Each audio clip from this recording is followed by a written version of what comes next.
Hello friend, welcome to Amrita রান্নাবান্না channel.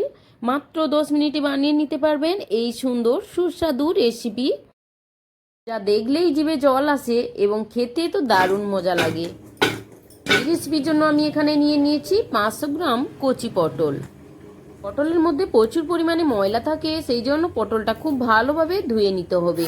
তো এখন পটলের আগা এবং ডগা দুই দিকটা কেটে নিয়েছি। এখন পটলের গায়ে যে পাতলা আস্তরণ রয়েছে খোসার উপরে, ওটি আমি ঘষে ঘষে তুলে নিচ্ছি।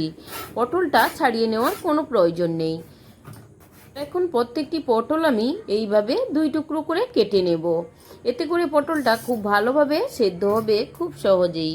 পটলের তরকারি খেতে খেতে একঘেয়েমি লেগে গেলে অবশ্যই এই রেসিপিটা ফলো করুন, দেখবেন পটল খেতে অবশ্যই ভালো লাগবে। এখন গ্যাসের ওভেনটা অন করে বসিয়ে দেব একটি কড়াই, আর কড়াইতে জল নিয়ে নিয়েছি প্রায় 2 বাটি।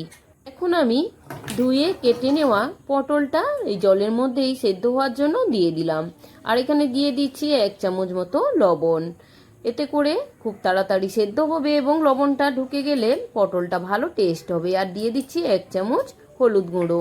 এতে করে টেস্টও ভালো হবে আর হলুদের কালারটা খুব সুন্দরভাবে ধরে যাবে, এতে দেখতেও ভালো লাগবে। এখন ঢাকনা দিয়ে ঢাকিয়ে দেবো আমি 10 মিনিটের জন্য। 10 মিনিটের মধ্যে পটলটা সেদ্ধ হয়ে যাবে। আর এখন হাই ফ্লেমে সেদ্ধ হতে দেব। দেখুন প্রায় 5 মিনিট হয়ে গিয়েছে। এখন আমি ঢাকনা খুলে দেখছি যে পটলটা হাফ সেদ্ধ হয়েছে। ঠিক এই সময় আমি দিয়ে দেব এখানে দুটো মাঝারি সাইজের টমেটো। টমেটো এই পটল ভর্তায় দিলে খেতে দারুণ টেস্ট হয়।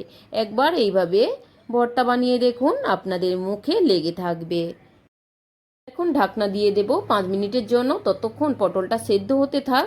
আর এই ফাঁকেই আমি দেখুন এখানে মশলাগুলো কেটে নিয়েছি। আমি দুটো বড় সাইজের পেঁয়াজ কুচিয়ে নিয়েছি, আর এখানে একটা গোটা রসুন কোয়া বের করে নিয়েছি, আর এখানে 4টে কাঁচা লঙ্কা কুচিয়ে নিয়েছি।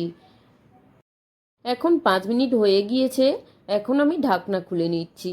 দেখুন পটলগুলো বেশ সুন্দর সেদ্ধ হয়ে গিয়েছে, সঙ্গে টমেটোটাও সেদ্ধ হয়ে গিয়েছে। আমি আপনাদের পটলগুলো কেটে দেখাচ্ছি। দেখুন কত সুন্দরভাবে সেদ্ধ হয়ে গিয়েছে। ঠিক এইভাবে যখন সেদ্ধ হয়ে যাবে পটলটা নামিয়ে নিতে হবে। অনেকেই আছেন পটল খেতে পছন্দ করেন না, কিন্তু এইভাবে যদি বানিয়ে নেওয়া যায় তাহলে ছোট বাচ্চা থেকে বয়স্করা পর্যন্ত বাড়ির সকল সদস্যই খুবই মজা করে এই রেসিপি খাবে। বাজার জুড়ে এখন পটল, ঝটপট বানিয়ে নিন এই সুন্দর স্বাদের ভর্তা রেসিপি। এতে পেট ও মন দুই ভরবে, সঙ্গে ভিটামিনও পাবেন। এখন কড়াইটা পরিষ্কার করে আবারও দিয়ে দিলাম সরিষার তেল।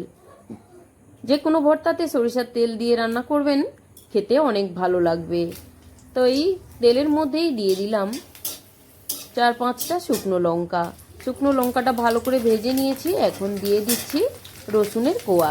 রসুনের কোয়া আপনারা কুচিয়ে নিতে পারেন বা গোটা গোটা দিতে পারেন, কোনো অসুবিধা নেই, কারণ এটা ভাজা হয়ে গেলে খুব ইজিলি ভর্তা করে নিতে পারবেন। তো এখন রসুনটা ভাজা ভাজা হয়ে গিয়েছে, দিয়ে দিলাম পেঁয়াজ কুচি। পেঁয়াজ কুচিটাও খুব ভালোভাবে লাল লাল করে ভেজে নেব। তার জন্য খুব ভালোভাবে নেড়ে চেড়ে রাখতে হবে। যে কোনো ভর্তাতে পেঁয়াজ, রসুন এবং শুকনো লঙ্কা এইগুলো ভেজে দিলে টেস্ট দ্বিগুণ বেড়ে যায়। দেখুন এখন দিয়ে দিলাম কাঁচা লঙ্কা। কাঁচা লঙ্কাটাও একটু নেড়ে চেড়ে ভেজে নেব হালকা করে। সমস্ত কিছু ভাজা ভাজা হয়ে গেলে মাঝে একটু ফাঁকা করে দিয়ে দিচ্ছি 1 চামচ কালো জিরে। কালো জিরেটা একটু হালকাভাবে ভেজে ভেজে নিতে হবে। কালো জিরে দিলে এই ভর্তার স্বাদ অনেক ভালো হয়। তাহলে তো অনেক রেসিপি আপনারা খেয়েছেন, একবার বানিয়ে দেখুন না আমার মতো করে ভর্তা, দেখবেন অনেক ভালো লাগবে। এখন দিয়ে দিচ্ছি গুঁড়ো মশলা। এখানে অ্যাড করে দিচ্ছি পরিমাণ মতো লবণ, পরিমাণ মতো হলুদ গুঁড়ো, দিচ্ছি 1 চামচ লঙ্কার গুঁড়ো, আর দিলাম 1 চামচ জিরের গুঁড়ো। মশলাটা ভাজা ভাজা হতে থাক, ততক্ষণ আমি সেদ্ধ করে নেওয়া পটল আর টমেটোটা ভর্তা বানিয়ে নেব। এই ভর্তার কাজটা আপনারা মিক্সিতে বা শিলনোড়াতে করে নিতে পারেন, তবে খুব সুসিদ্ধ হয়ে গিয়েছে যেহেতু পটলটা আমি হাতেই ভর্তা করব। তবে হাতে ভর্তা করলে কিন্তু পটলের স্বাদ দ্বিগুণ বেড়ে যায়। আপনারা ব্লেন্ডারে করে দেখতে পারেন আর হাতে করে দেখতে পারেন, হাতেরটা বেশি টেস্টি হয়। দেখুন কত সহজেই হাতে ম্যাশ হয়ে যাচ্ছে। ভর্তা করতে করতে আপনাদের বলে রাখি, লবণটা যখন দেবেন সবসময় খেয়াল রাখবেন, লবণের ভাগ যদি বেশি হয়ে যায় ভর্তার স্বাদ কিন্তু খুবই খারাপ হয়ে যাবে। দেখুন হাতে আমি কত সুন্দরভাবে পটলটা ম্যাশ করে নিয়েছি। আর এই সময় দিয়ে দিচ্ছি দুটো যে সেদ্ধ করে রেখেছিলাম টমেটো, ওই টমেটোগুলো এখন আমি হাত দিয়েই ম্যাশ করে নেব। প্রথমেই টমেটোর ছালটা তুলে ফেলে দেব। পটল ভর্তা আমার মতো করে বানিয়ে দেখুন, এতে স্বাদ এবং গন্ধ দুইই ভালো থাকবে। এরকম পটল ভর্তা যদি থাকে পাতে লাগবে না আর অন্য কিছু ভাতের সাথে। এই ভর্তা এতটাই টেস্টি হয়, আপনারা যদি একবার খেয়ে দেখেন বারবার বানাতে চাইবেন। আর এদিকে দেখুন মশলাটা বেশ সুন্দর ভাজা ভাজা হয়ে গিয়েছে। আমি পটলটা ম্যাশ করতে করতে মশলাটা নেড়ে ছেড়ে রেখেছিলাম। এই সময় ম্যাশ করা পটল আর টমেটোটা দিয়ে দিতে হবে। এখন খুব ভালোভাবে নেড়ে চেড়ে মিশিয়ে নিতে হবে মশলার সঙ্গে। ভালোভাবে নাড়তে থাকতে হবে ততক্ষণ যতক্ষণ না পটলের মধ্যে থেকে জলীয় ভাবটা টেনে যায়। জলীয় ভাব চলে গিয়ে পটলটা যখন টাইট হয়ে আসবে তখন বুঝতে পারবেন ভর্তাটা হয়ে এসেছে। পটলের মধ্যে যদি ময়েশ্চারাইজার থেকে যায় তাহলে কিন্তু খেতে একদমই ভালো লাগবে না। তাই পটলটা খুব ভালোভাবে নেড়ে চেড়ে টাইট করে নিতে হবে। আর এই সময় গ্যাসের আঁচটা মিডিয়াম টু হাই ফ্লেমে রাখতে হবে। এতে করে পটলের ভর্তাটা খুব তাড়াতাড়ি হয়ে আসবে আর জলীয় ভাবটা চলে গিয়ে টাইট টাইট হয়ে আসবে। সময় নাড়াচাড়া বন্ধ করা যাবে না, তা না হলে কিন্তু কড়াই তলাতে লেগে যাবে আর কড়াই তলাতে লেগে গেলে ভর্তাটা পুড়ে যাবে, খেতে একদম ভালো লাগবে না। এখন অনেকটাই জলীয় ভাবটা কমে গিয়েছে আর বেশ টাইট টাইট হয়ে এসেছে। ঠিক এই রকম টাইট টাইট করে নিতে হবে, জলীয় ভাব থাকলে কিন্তু ভর্তা ভালো হবে না। তো এই সময় দিয়ে দিচ্ছি 3 চামচ সরিষার তেল। কাঁচা সরিষার তেল ভর্তার মধ্যে দিলে ভর্তার টেস্ট অনেকটাই বেড়ে যাবে। এখন নেড়ে চেড়ে ভর্তার সঙ্গে তেলটা মিশিয়ে নিতে হবে। এই সময় নেড়ে চেড়ে ভর্তাটা আরও একটু টাইট করে নিতে হবে। হাতে একটু টাইম নিয়ে এই কাজটা করতে হবে। প্রায় ভর্তাটা বানাতে 10 মিনিট মতো টাইম লেগেছে।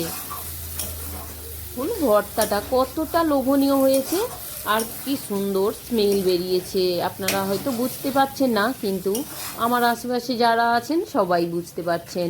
আর এখন ভর্তাটা পুরোপুরি রেডি। আমি গ্যাসের ফ্লেমটা অফ করে ভর্তাটা নামিয়ে নিচ্ছি। দেখুন দেখতে কতটা লোভনীয় হয়েছে। এই রেসিপি বাড়ির যে কোনো সদস্য খেয়ে আপনার প্রশংসা করবেন। এই ভর্তা গরম ভাত, রুটি, লুচি, পরোটার সাথে খেতে দারুণ লাগে। এই এক ভর্তা দিয়েই এক থালা ভাত নিমেষেই শেষ হয়ে যাবে আর অন্য কোনো কিছুর দরকার পড়বে না।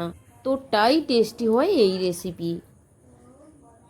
আশা করছি আমার আজকের এই ভর্তা রেসিপি আপনাদের খুবই ভালো লেগেছে। আর যদি ভালো লেগে থাকে অবশ্যই চ্যানেলটি সাবস্ক্রাইব করে পাশের বেল বাটনটি প্রেস করে দিন। আমার সমস্ত ভিডিও নোটিফিকেশান আপনার কাছে সবার আগে পৌঁছে যায়। আর অবশ্যই একটি লাইক দিন, আপনার একটি লাইক আমাকে ভিডিও বানাতে উৎসাহ জাগাবে। রেসিপিটি শেয়ার করে রাখুন যাতে আপনি পরে দেখে দেখে রান্না করে নিতে পারেন। আর কমেন্টে জানাবেন রেসিপিটি আপনার কেমন লেগেছে। আপনি যদি পটলের আরও রেসিপি দেখতে চান তাহলে অবশ্যই আমার চ্যানেলটি ভিজিট করে আসতে পারেন।